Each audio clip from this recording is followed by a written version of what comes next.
how things are going with utility scale solar in Virginia. And I'll just say things are going quite well. We are a developer of solar outside of Virginia as well as in Virginia. And I'll just start there. We are in 9 states with solar. You can see the largest amounts of solar we have are concentrated in Virginia and North Carolina, but we do have solar in quite a few states, from California to Utah to Georgia to South Carolina. In Virginia, and I think that Ken referenced this earlier, in 2015, we had virtually no renewable energy. In 2018, we have over 800 megawatts of solar energy in Virginia, 825.82 megawatts specifically. That is solar that is in development or already operating. Lots of 8s, 9s, 10s, but that makes us the 8th highest ranked utility in solar installed in the year 2017. That is a SEPA ranking. And Virginia now ranks 10th nationwide in terms of the solar that was installed in 2017. This is a 700% increase in solar installed in Virginia since 2015. We're very proud of that in terms of its carbon reduction, in terms of its advancement into the future, in terms of replacement power for a number of the coal-fired power plants that we have retired. I'll give you an example of one project that has helped us bring solar to Virginia. This is just one project, but I thought I would give you an example. We've announced a project with Facebook. Facebook is building a data center in Henrico County, a 970,000 square foot facility, $750 million investment. We worked out a deal to provide Facebook with about 300 megawatts of solar. Just a very good example of one of the ways we're bringing solar to Virginia. The Grid Transformation and Security Act, you heard about this from Angela earlier this morning. I thought I just would provide a little bit more detail here. The Act provides for 5,000 megawatts of solar being in the public interest in Virginia. Dominion has announced that we will support 3,000 megawatts of solar in the Commonwealth by 2022.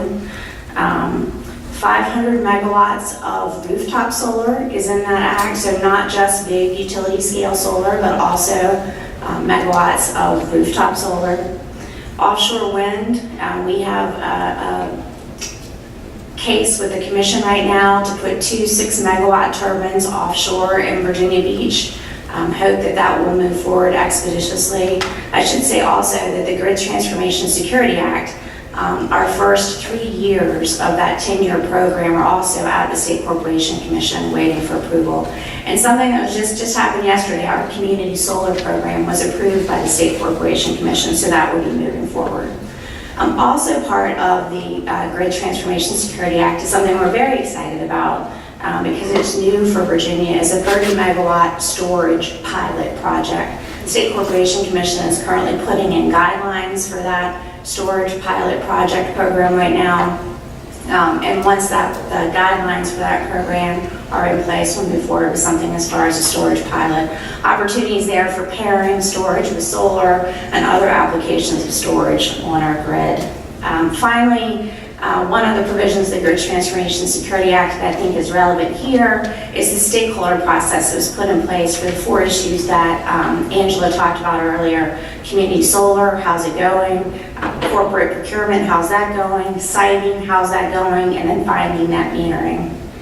And that takes me to, I think, my last slide, which is the process that the governor's office and Dominion and AGCO worked through this summer when we held stakeholder process to hear from stakeholder groups across the Commonwealth, ranging from environmental groups, solar developers, other energy providers, the historic preservation community, big business, little business, counties, localities, really just get feedback on those 4 issues that Angela mentioned.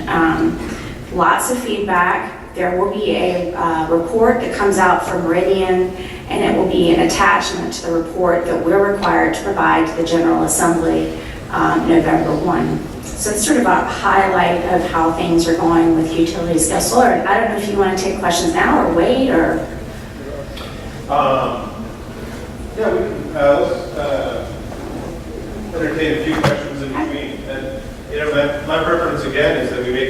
conversational as possible. So if there are things that are coming up, let's deal with them as they come up. Does anybody want to get into anything? I do have a question. In Ken's presentation, he just cited that Virginia was 619 megawatts, the 17th in the nation currently.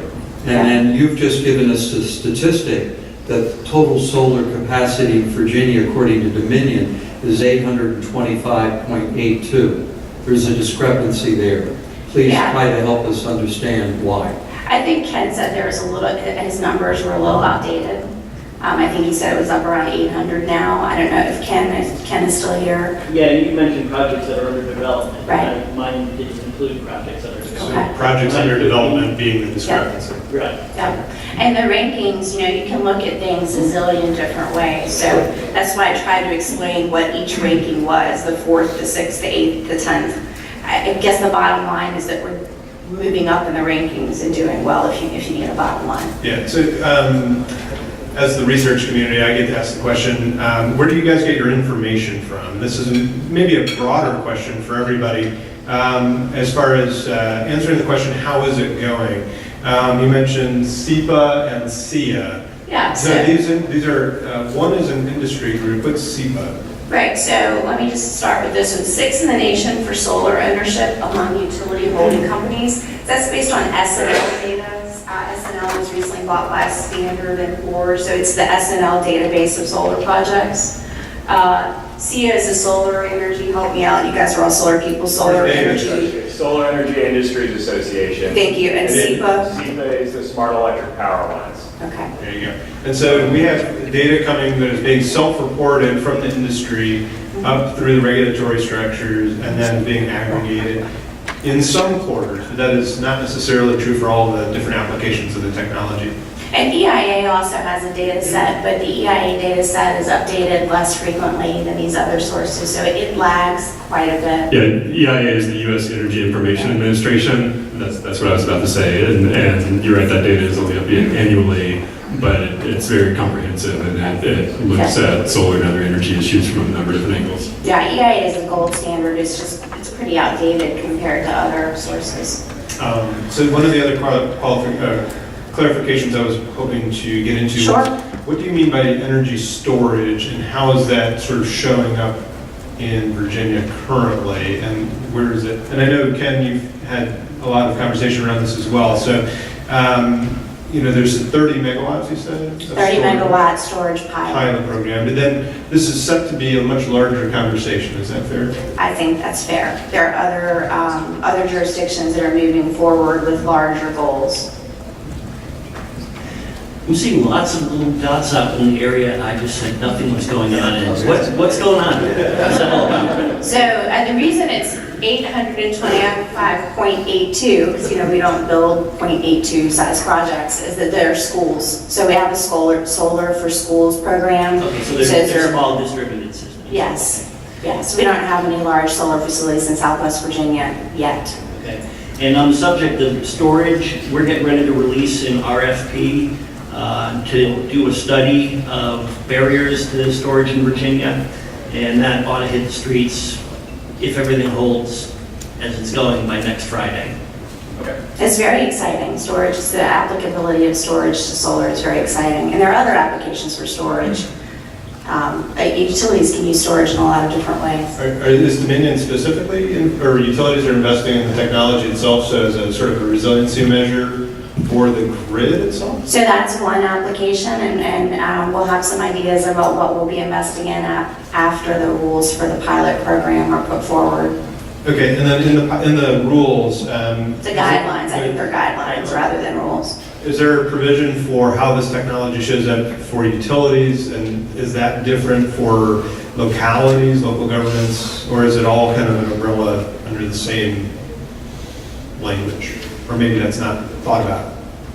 I'm looking at both of you. Don't take that as a single. What is the question? So how does, so when you look at like panels, right? So universities have a carve out for how solar projects develop. Utility scale has if you're a utility, you have different regulatory structure. Does storage is it thought about sort of uniformly, everybody is under the same set of guidelines, or we utilities have different rules than, say, local governments, than universities, than private corporations? I think that's one of the things this study is going to point out, because we just don't know.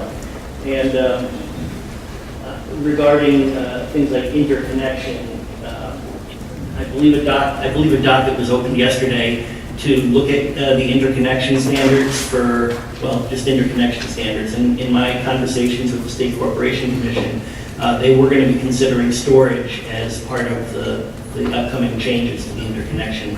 So, that's going to affect different groups differently. Okay.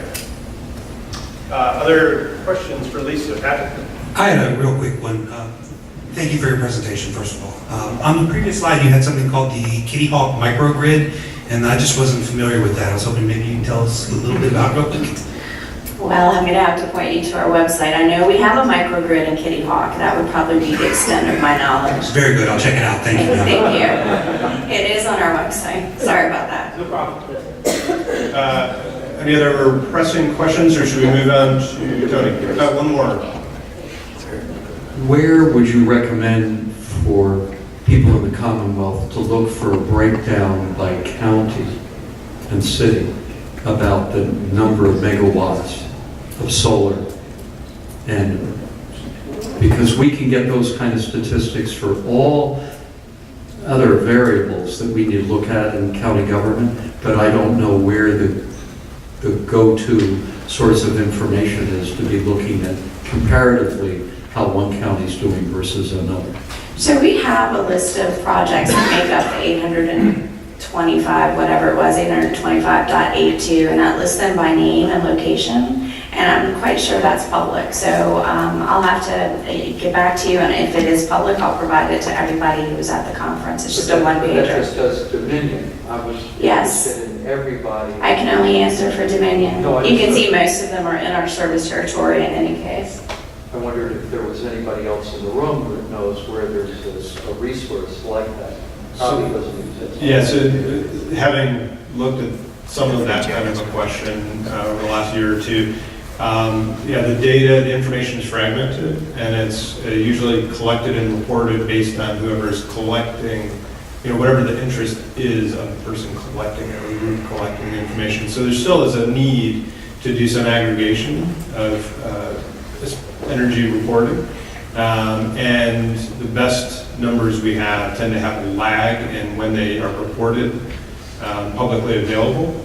So some of the question that came up as to when things are in development versus when they're actually implemented, the difference that you see in the generating capacity, there's also that lag that is sort of in the energy, the EIA data, you're 18 Yep. months essentially out. Yep. So we do have a need to have sort of real-time understanding across different interest groups.